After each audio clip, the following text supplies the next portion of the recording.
Hey guys, in today's video I'm going to be showing you how to do a winter prune on an apple tree. Let's get to it.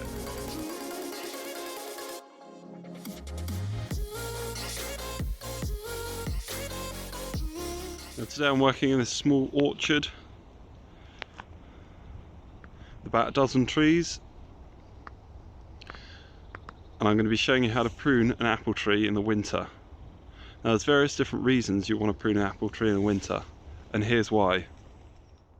Winter pruning promotes leafy growth and is best done between November and March, which is after the leaves have fallen off and before the buds open in the spring.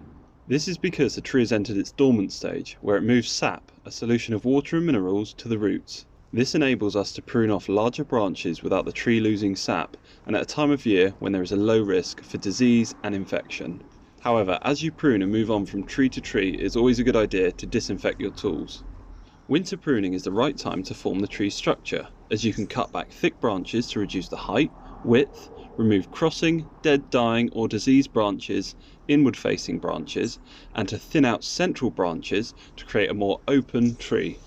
This will help more airflow within the tree and reduce the risks of pests or diseases, and allows sunlight within the tree to help ripen the fruit. It also allows the tree to focus sending energy to the main fruiting branches, so they become thicker and stronger to be able to hold a larger size and quantity of fruit. Lastly, in the winter prune you can thin out spur networks, which is where apples will grow, and by thinning them out it helps to produce bigger, better fruit. The tools needed for this job will be a pair of secateurs and a pruning saw, although you may need a pair of loppers or long handle pruners and some steps if you're working from height. I'm going to be starting with this apple tree, and all of the trees within the orchard probably haven't been pruned for about 2 years. First thing I'm going to need to do is remove any of these apples. All the other apples on the other trees have fallen or been picked. These ones are just clinging on though, as this was absolutely laden. I'll put up a couple of photographs of what this apple tree looked like when it was full of crop. It was extremely heavy and weighing down the branches because they're quite long. So today we're going to cut back and reduce the height of it so it's a more compact and strong tree. First things first is to remove these apples. When you are picking apples, it's probably not the best time of year to show you. You need to leave this spur as it's a fruiting bud for next year. So the best thing is to get your nail in there and just pinch it out so it comes off nice and clean. What I like to do is do it at an angle like that and just give it a pivot, and if you get your nail behind the stalk there, it pops off nice and clean and doesn't damage. I'll show you on this bit. You almost kind of push and your nail cuts through that bit. Even the angle of just pivoting it away helps it come off the tree a lot easier and doesn't damage anything. I'd not recommend twisting, as that has a tendency to damage the fruiting bud of next year.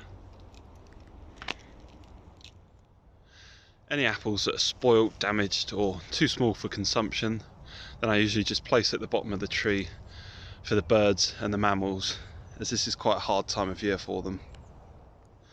So the way that a winter prune differs from a summer prune on an apple tree is that a summer prune is taking off that year's growth, so 1 year, which is this sort of growth, which is the whippy tips that you're going to be taking off. So this year my summer prune would have finished there and you would have just taken off that. However, as this hasn't been done for quite a while, it's not worth to do a summer prune, as it needs a good winter prune, and that's going to come off with the winter prune anyway. So doing a winter prune, you're pruning the tree when it's dormant and it doesn't have any leaves on it, and it's not putting any nutrients to any part of the plant. All the sap ends up going to the base, into the root system, to help it survive the winter, and then the sap returns to the branches in the spring to shoot new leaves and the flowering buds. So a summer prune promotes fruiting growth because you're taking away the whippy bits that allows light to ripen the wood to help encourage and grow flowering buds, which then turn into fruit, whereas a winter prune encourages growth because you're taking back all these branches, which stimulates the plant to just grow more branches. So in the winter when you do a prune, you can thin out a spur network. A spur network is where all the fruiting buds come together and create this sort of pattern, which is called a spur network. And sometimes these get too clustered, like within here, where fruit will end up touching, and with the winds will rub and cause infection and your fruit will spoil. There's an ultimate limit to how much fruit a tree can hold and provide nutrients to. So it's better to have less fruit but of a higher quality than lots of very poor quality fruit. So to summarise, it's reducing the height and the width and thinning out the spur systems and intertwined dead and dying branches and creating a nice airy open tree. So the way I like to start pruning is looking for all the definite branches that need to come out. So these are going to be the ones that are crossing and rubbing each other. They're going to be the ones that are growing inward, because we only want outward growth and want to encourage outward growth. And any of the dead or dying or even diseased branches need to come out. Things like this.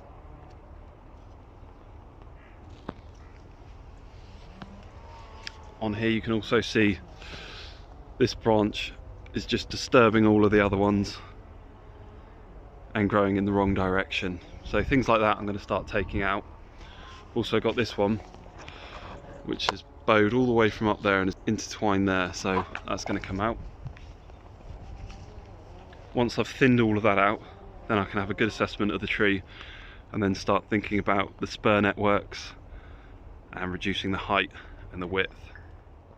So when pruning, make sure your blade is against the branch that you want to keep, otherwise it will crush the wood and leave an uneven cut. And if you're pruning anything going horizontal, you would like to have an angled cut, so when the water comes down it won't sit in there and rot, it will just run off. So with this branch here, as you can see, it's growing inward. However, I'm not just going to take it straight off there, because there's a potential for a little fruiting bud on this spur here. So what I'm going to do is take it back into there, and then also let's reduce the height of this one there. You always want to cut an angle away from a bud as well. I don't think it's going to focus there. And yeah, either cut nice and close to the wood like that one, or nice and close to a bud there, angling away, so then the water runs off away from the bud. Do you see that's a nice close cut there? If I left that a little bit longer, that would die back, because that's where it's going to heal best, nice and close.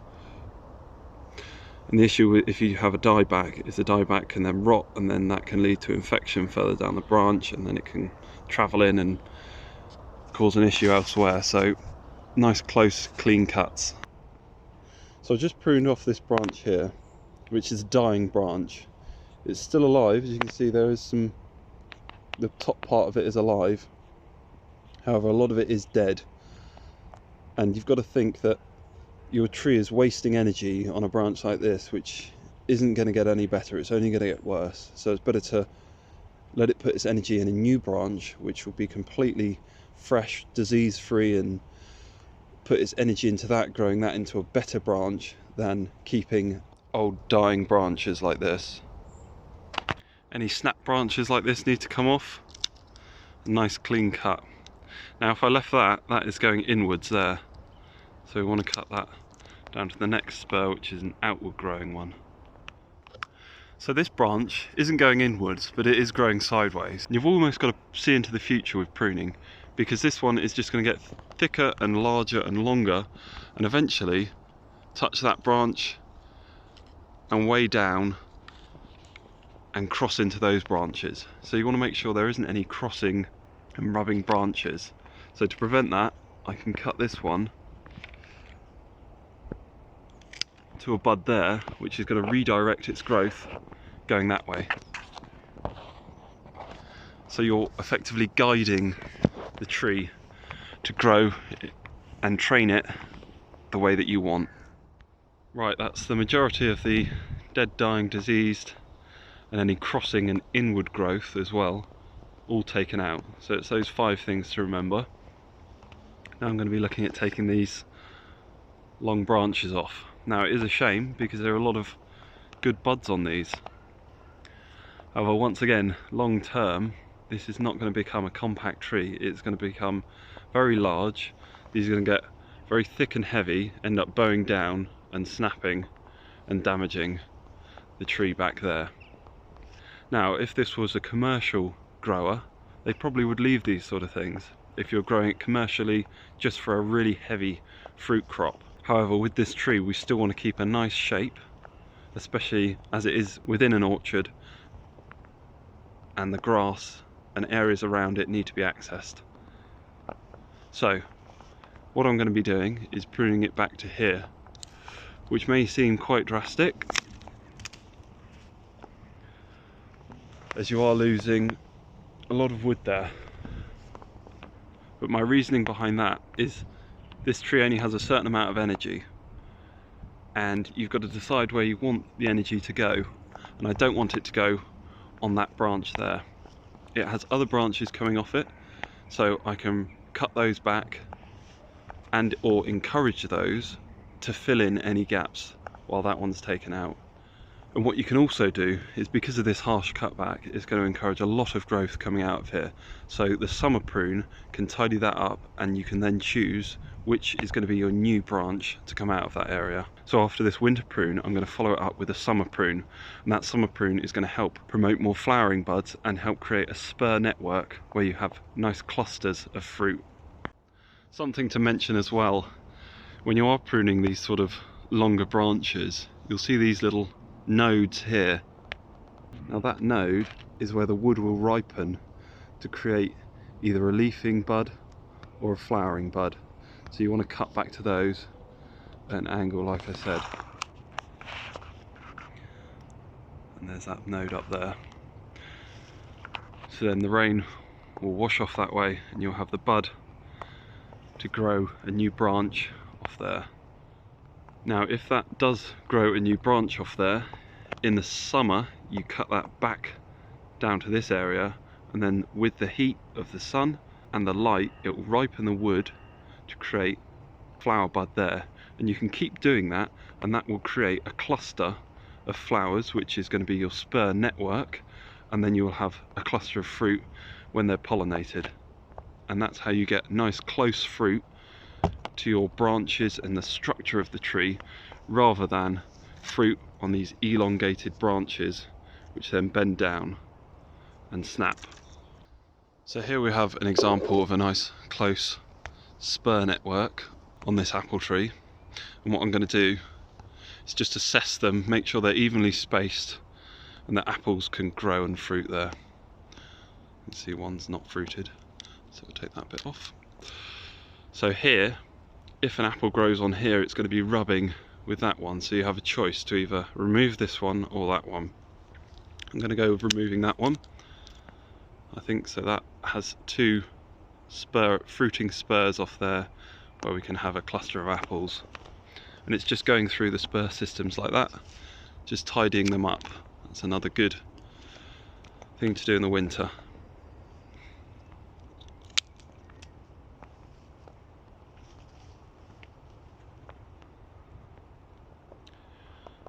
Sometimes you can have too many. You've got one there, one there, one there, and one there. I'm going to take that middle one out so the apples can be evenly spaced, so I get a high quality crop. And that's this one finished.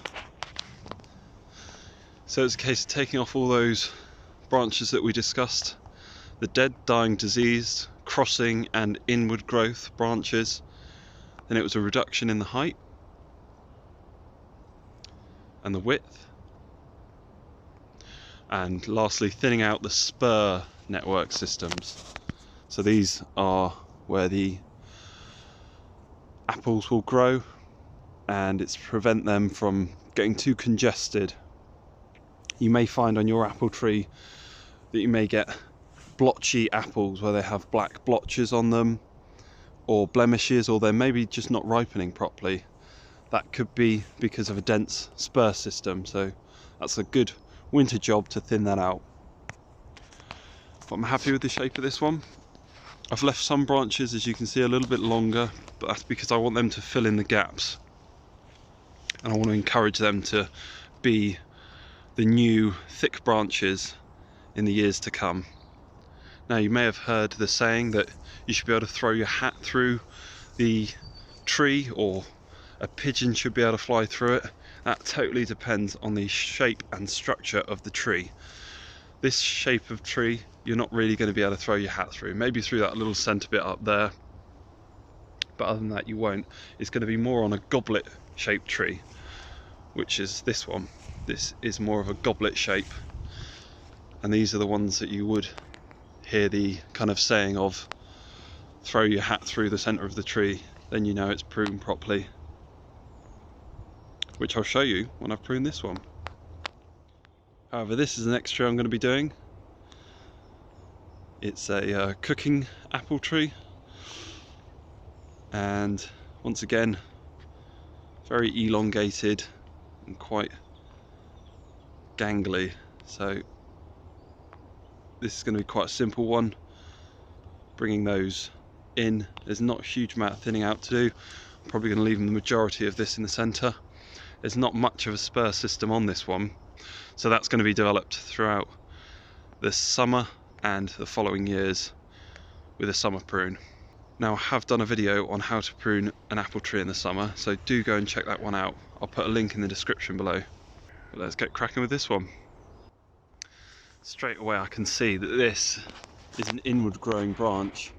Although it may look like it goes straight up, there is a slight curve inward. So this one's going to come out.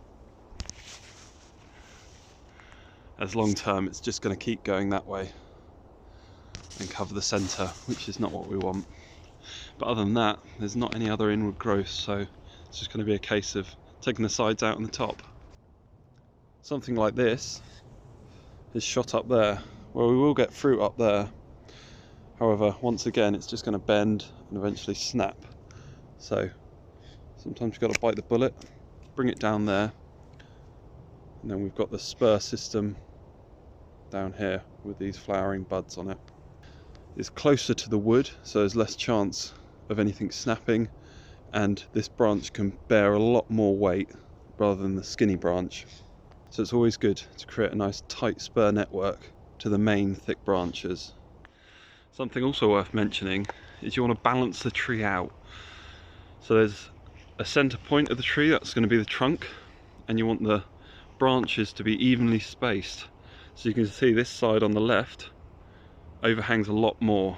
I've obviously cut a few bits back already, but something like this is unfortunately going to need to come out right back in there, and then that back up there potentially, just to take the weight off that left hand side, because you want your tree to grow nice and straight. So in the winter it's good to balance out the weight of the tree. So I'm just about to prune this branch here because it's elongated sideways, and touching that one, it's not a close system and it's pulling the branch this way. So I want to cut it around here because to create a nice tight area, once again nice and close to the main trunks of the tree. So as you can see along here, you've got the nodes and you've got this spur coming out of here. Now, something that's worth mentioning is you want to always cut to a node that is pointing away from the centre of the trunk. Just as before we were getting rid of those inward growths, to prevent the inward growths in the future, if you cut to these sort of nodes that are pointing outward, the growth won't shoot inward. As you're slowly making your way around the tree, pruning it, keep coming off your steps and keep stepping away, just having an assessment from a distance, especially when the shape's concerned, and you can see if any more needs taking off. That one's all done now. It's had quite a dramatic prune, a lot's come off, but I've really brought the shape and the structure back to it, and with this year's summer growth, that will help fill in any of the gaps and start growing any new spurs that are needed.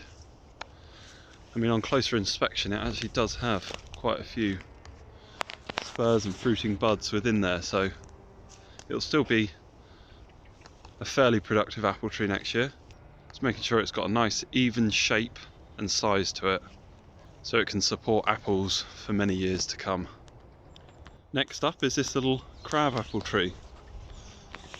So you can quite easily tell this is a crab apple, even during the winter, because the spurs, or the buds on here, are alternate and very, very small in a little ladder formation there, really. And if there is a cluster like this one here, they're very small and thin, these buds here. So that's a good indicator.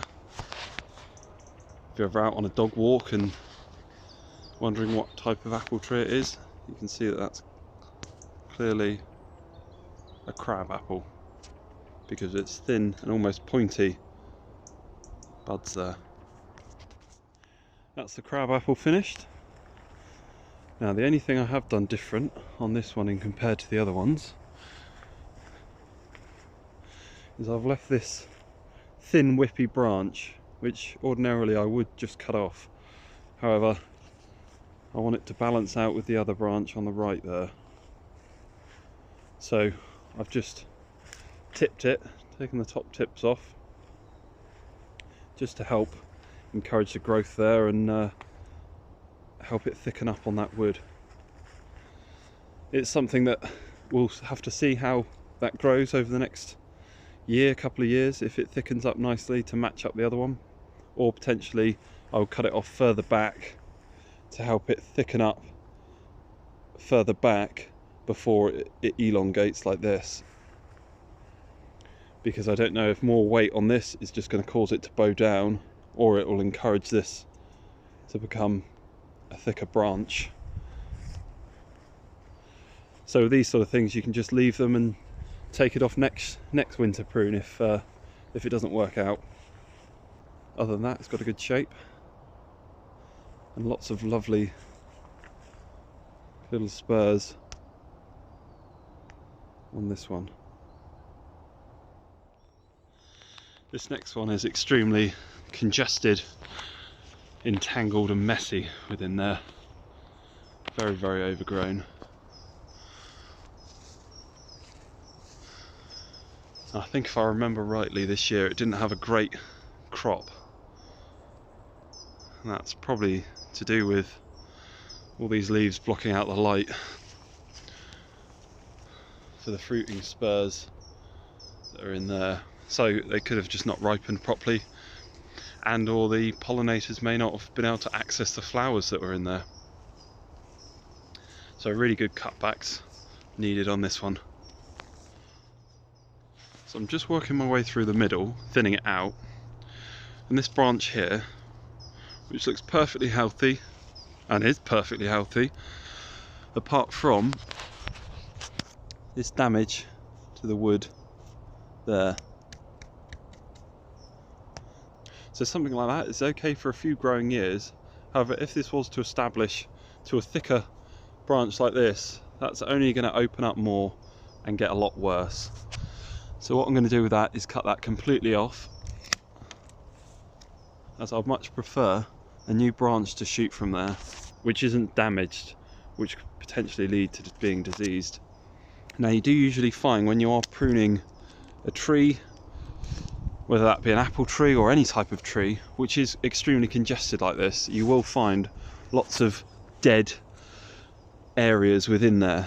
So as you can see on in here, these leaves haven't even fallen off.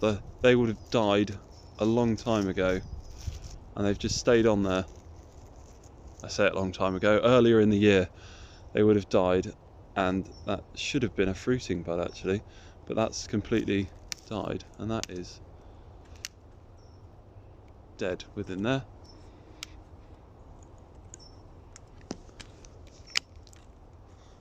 So cut that off cleanly.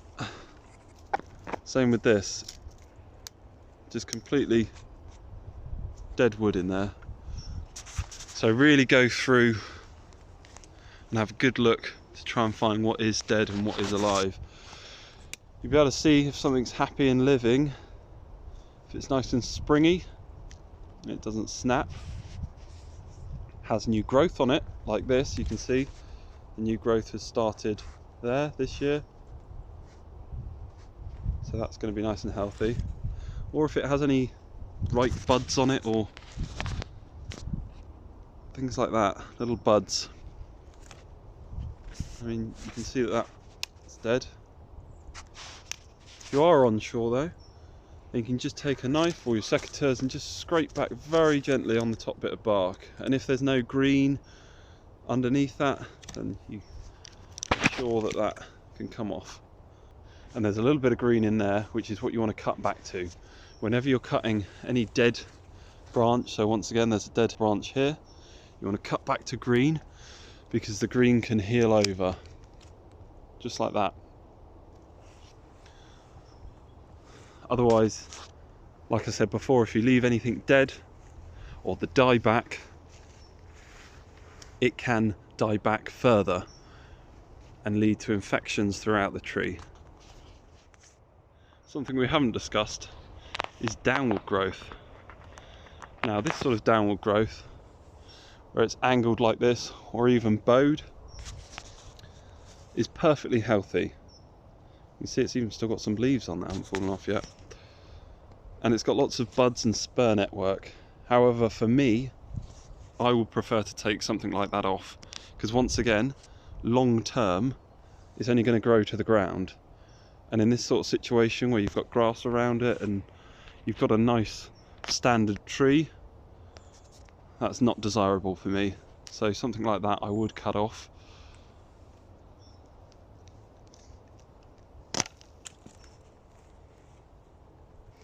And just keep the canopy nice and raised so you can access all around it.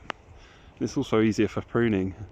If you do have bowing branches you can't get within the tree, I can quite easily walk within the tree now because that's out of the way. So once again, if you're looking at a shape and a structure point of view, which is what I'm doing today, then you want to take those sort of things off. However, if you're a commercial fruit grower, something like that will give you ample fruit, so it's probably worth leaving on for a couple of years and then maybe taking off in the third year once it's built up a hard woody fruit spur system, which isn't very productive anymore. If you've created a cut like this where you have two cuts rather close to each other, I'd recommend coming further back and cutting to a node like that, mainly because you've got two exposed areas which is going to have two separate places where more shoots will come out, so it will become very congested very quickly, whereas this only has one area where the shoot can come out. And that's the really congested one thinned out. I'm really happy with the result of this. I thought it was going to be a lot more bare than this because so much needed to come off, and there was quite a lot of dead and diseased branches within the centre. Because light and airflow can't get in there, it's just a perfect climate and habitat for bacteria and things to live, so they quite often get diseased quite easily in there.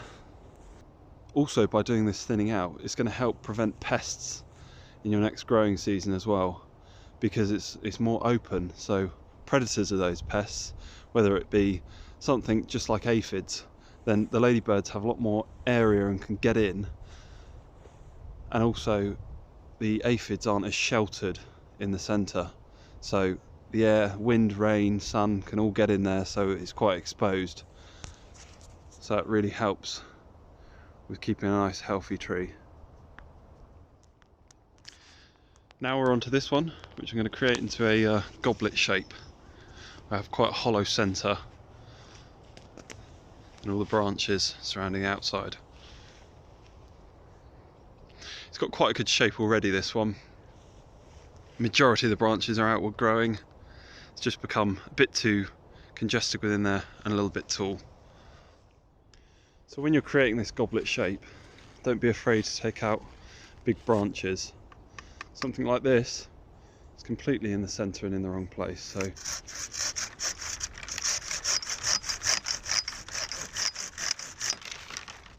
Don't be afraid to take it out.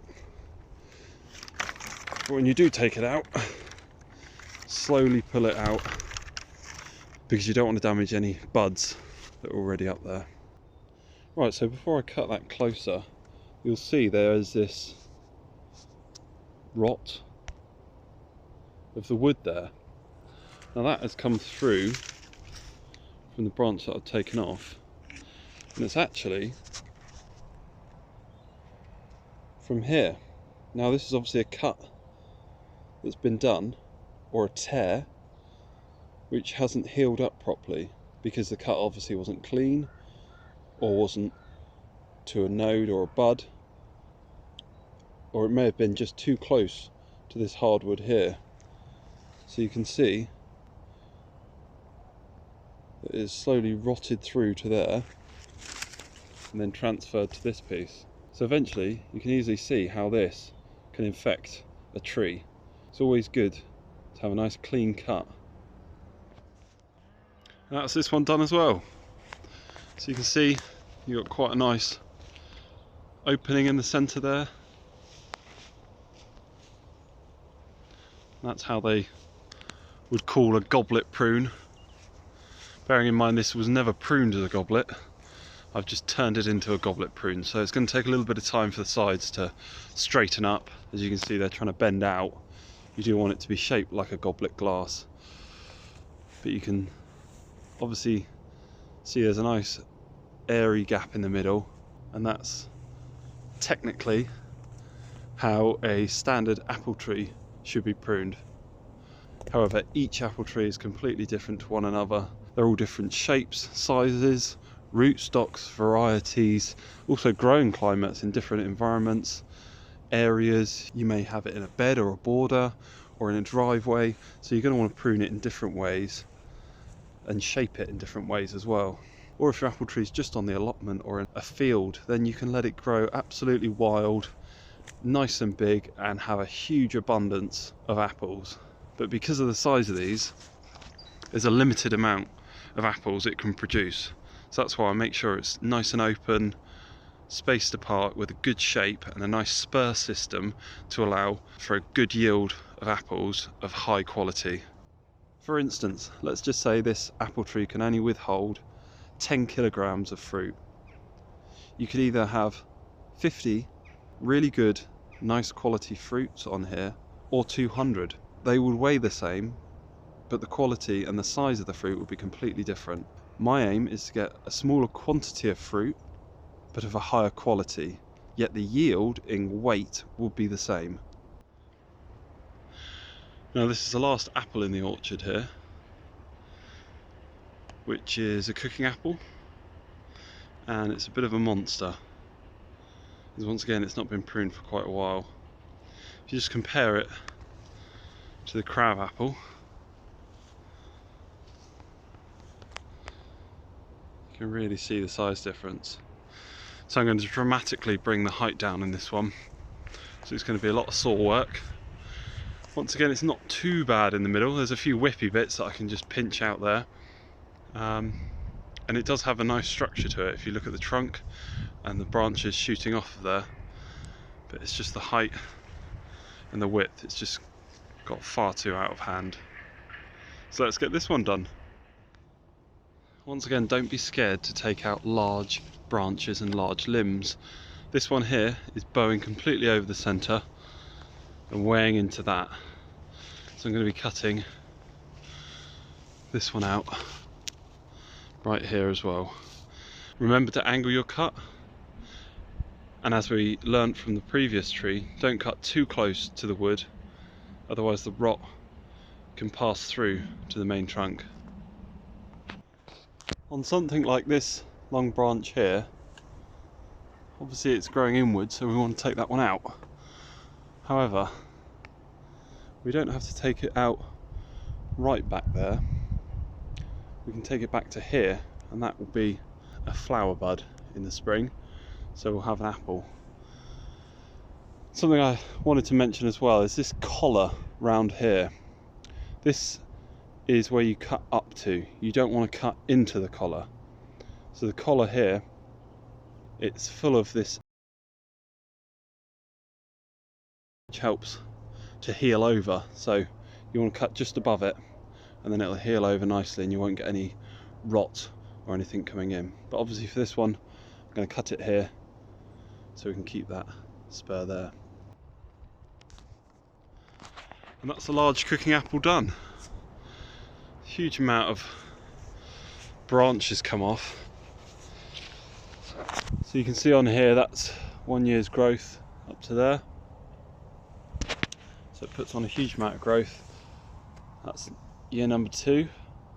So that was last year's, that was the year before, and that was the year before, down to there, and then that.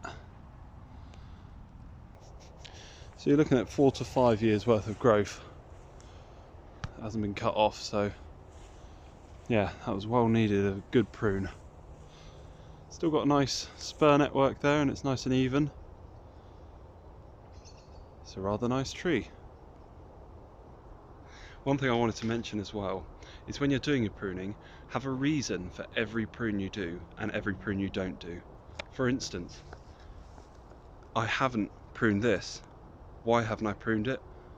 Because it's got some buds on the end and it's within the shape that I want. But I have pruned this one. Why have I pruned it to there? Why didn't I prune it a little bit further out? Or why didn't I prune it a little bit further in? I've pruned it there because that was a convenient bud which shot off for outward growth. So that's why I've cut it to there. So if you just keep this in your mind as you are pruning, you'll find it will help you develop your pruning skills, because you'll have a reason for every prune you do and every prune you don't do.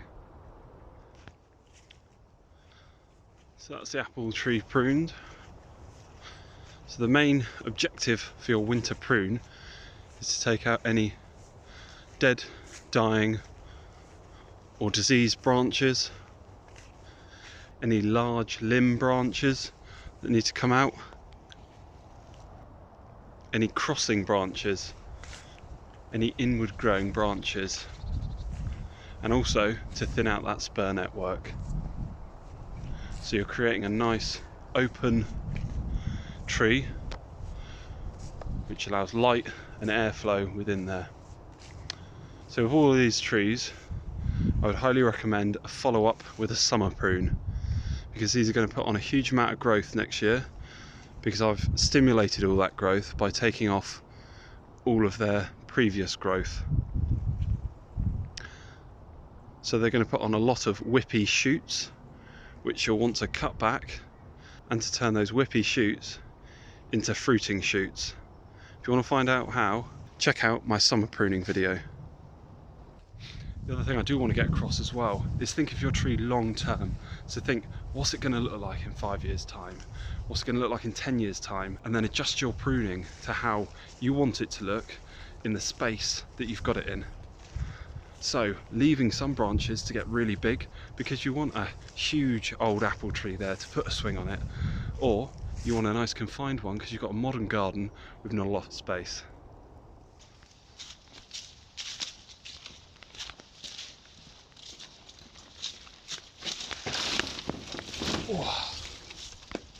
It's a lot of cuttings from a few apple trees.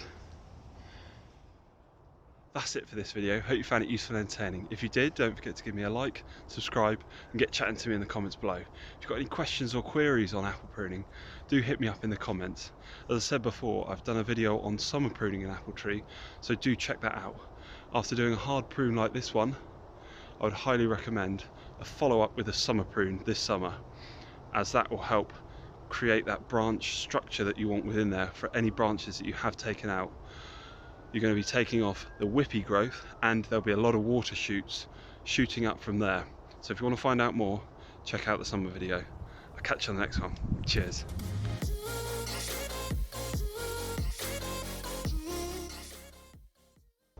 Which is called a spur network. And sometimes these get too clustered, like within here, where fruit will end up touching and rubbing each other. Oh dear.